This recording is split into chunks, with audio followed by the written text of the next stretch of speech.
کازچے میں نالد ستوں بارزو تو آپ سرکار صلی اللہ علیہ وسلم کے صحابہ اکرام حیران ہو گئے کہ یہ ستون سراپا گریہ زاری ہو گیا ہے،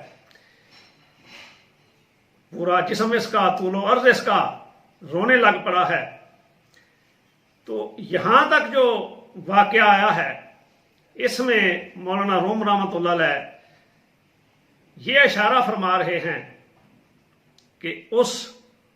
ستون کو جو وصل مصطفیٰ نصیب ہوا، سرکار دو عالم صلی اللہ علیہ وسلم کی قربت نصیب ہوئی، آپ کی بارگاہ کا وصل نصیب ہوا، اس کے اثرات یہ پیدا ہوئے کہ وہ استن حنانہ جو ایک خشک تنا تھا اس میں زندگی کے آثار پیدا ہو گئے، اس نے رونا شروع کر دیا، اور صرف زندگی کے آثار پیدا نہیں ہوئے، اس میں ایمان کے آثار بھی پیدا ہو گئے، اس کو معرفت مصطفیٰ بھی نصیب ہو گئی، اس کو محبت مصطفیٰ بھی نصیب ہو گئی، اس کو مقامات مصطفیٰ کا بھی علم ہو گیا، اور اس کو فراق مصطفیٰ کے بھی احساسات پیدا ہو گئے۔ تو یہ جو اس میں زندگی لوٹ آئی، اس کی واحد وجہ وصل مصطفیٰ ہے، آقا کریم صلی اللہ علیہ وسلم کی قربت ہے۔ وہ جس طریقے سے بھی سرکار کی بارگاہ میں پہنچ گیا اس کو وصل نصیب ہو گیا۔ تو یہ ہمارے لیے اس میں تربیت کا یہ نقطہ ہے کہ اے امتی، تو بھی سرکار دو عالم صلی اللہ علیہ وسلم کا وصل اختیار کر، ظاہراً کر یا باطناً کر۔ جب وصل مصطفیٰ تجھے نصیب ہو جائے گا تو جس طرح وہ خشک لکڑی کا تنا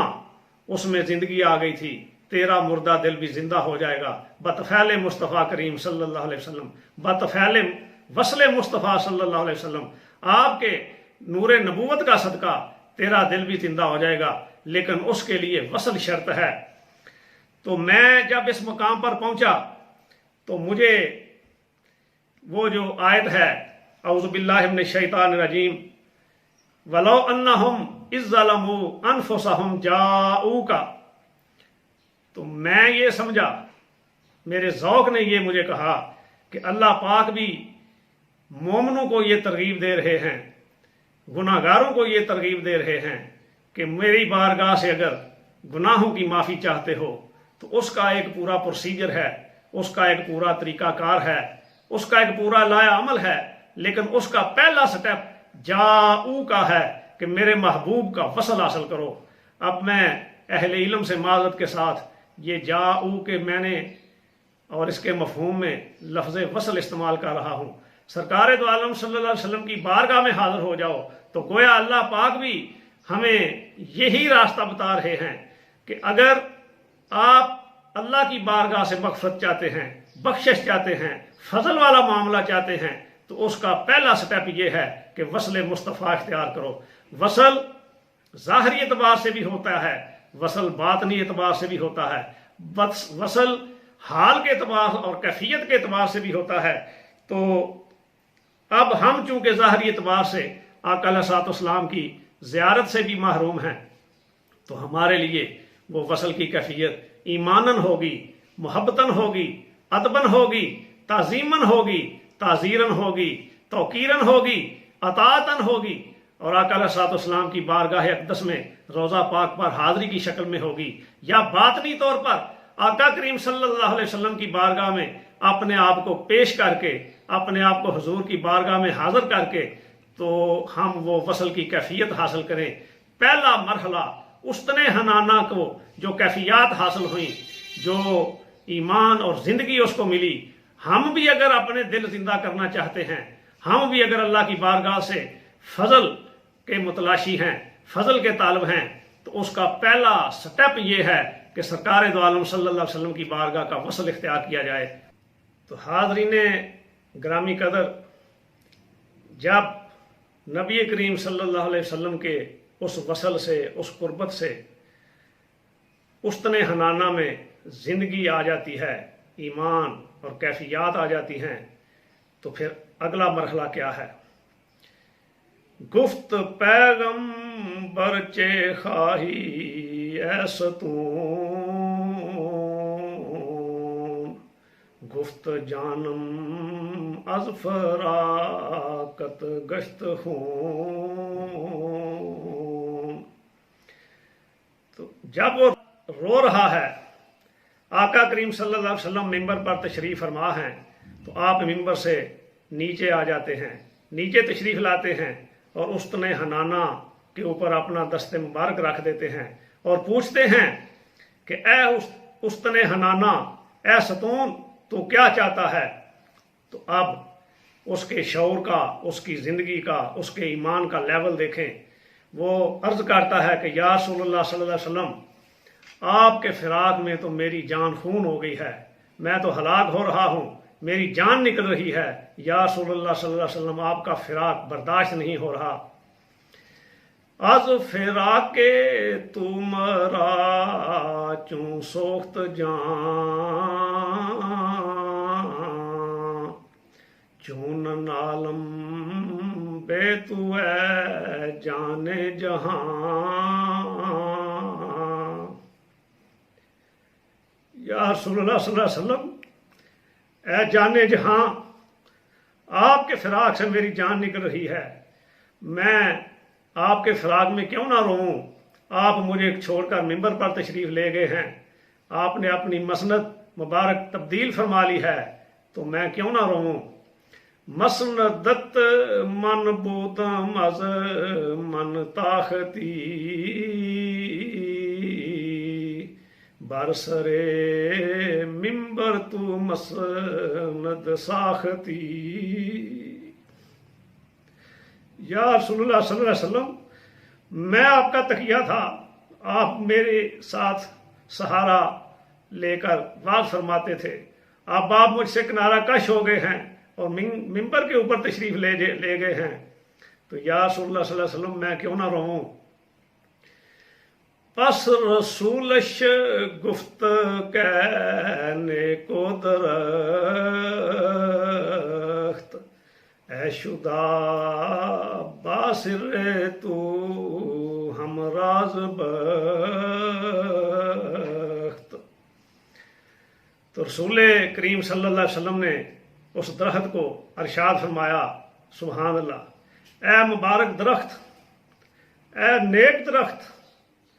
تیرا باطن کتنا خوش نصیب ہے، تجھے عشق رسول حاصل ہو گیا ہے، تجھے محبت رسول مل گئی ہے، کتنا تو خوش نصیب ہے، تیرا باطن کتنا اعلیٰ ہے، کتنا نیک درخت ہے تو. حاضرین کرام،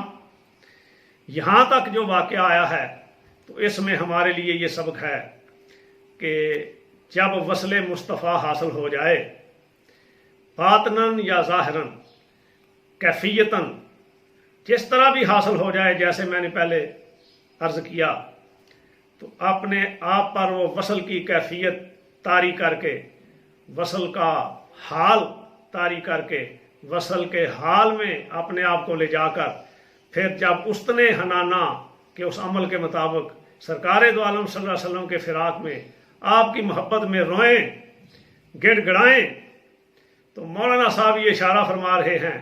کہ پھر وہ وقت آ جاتا ہے کہ سرکار دو عالم صلی اللہ علیہ وسلم پوچھ لیتے ہیں، اے میرے امتی کیوں رو رہا ہے؟ کیا چاہتا ہے؟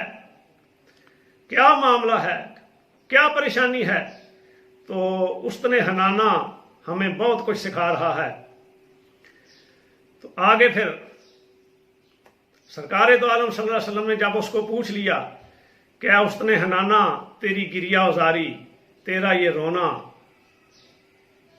اس کے پیچھے کیا معاملہ ہے؟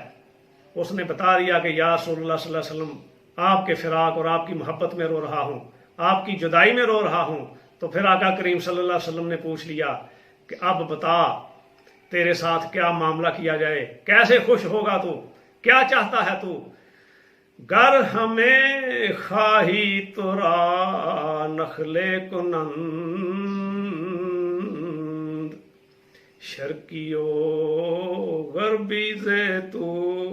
میوہ چنند. آقا کریم صلی اللہ علیہ وسلم نے ارشاد فرمایا کہ ایک آپشن تو یہ ہے کہ تجھے پہلے کی طرح سرسبز و شاداب درخت بنا دیتے ہیں، اور تجھے اتنا میوہ لگے، اتنی کھجوریں لگے، اتنا پھل لگے کہ شرق سے غرب تک لوگ تیرا پھل کھائیں اور تجھے دوبارہ سابقہ حالت میں لوٹا دیتے ہیں، اور دنیا میں ہی تجھے سر سبز و شاداب درخت کی شکل میں واپس لوٹا دیتے ہیں۔ دوسرا آپشن یہ ہے، یا دراں عالم حقت سروے کند تاترو تازہ بمانی تا ابد۔ دوسرا آپشن یہ ہے کہ اگر تو چاہے تو تجھے حق تعالی جنت کا درخت بنا دے، پھر تو ہمیشہ جنت میں رہے گا۔ تو دنیا میں سرسبز و شاداب درخت بننا چاہتا ہے یا جنت کا درخت بننا چاہتا ہے؟ جیسے تو کہتا ہے ویسے فیصلہ فرما دیتے ہیں۔ تو یہاں ایک تو شان مصطفیٰ کا اظہار ہو رہا ہے کہ آقا کریم صلی اللہ علیہ وسلم چاہیں تو وہ جو بظاہر بے جان درخت ہے، خشک تنا ہے،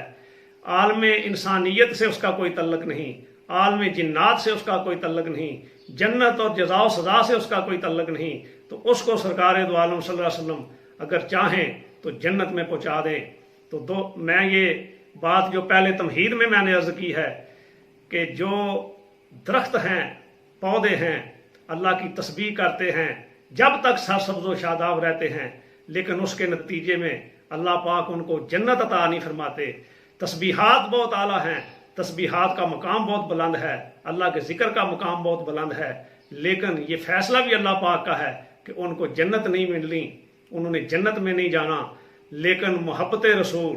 وصل رسول، ادب رسول اور فراق رسول میں صلی اللہ علیہ وسلم میں تڑپنے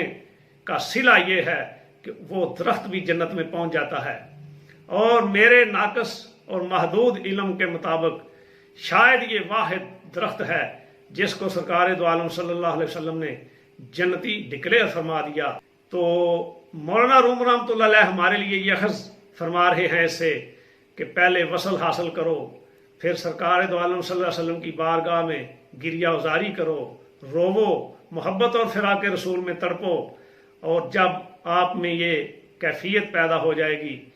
جب آپ اس مقام تک پہنچ جائیں گے تو پھر ایک مرحلہ آ جاتا ہے اور آ سکتا ہے کہ سرکار دو عالم صلی اللہ علیہ وسلم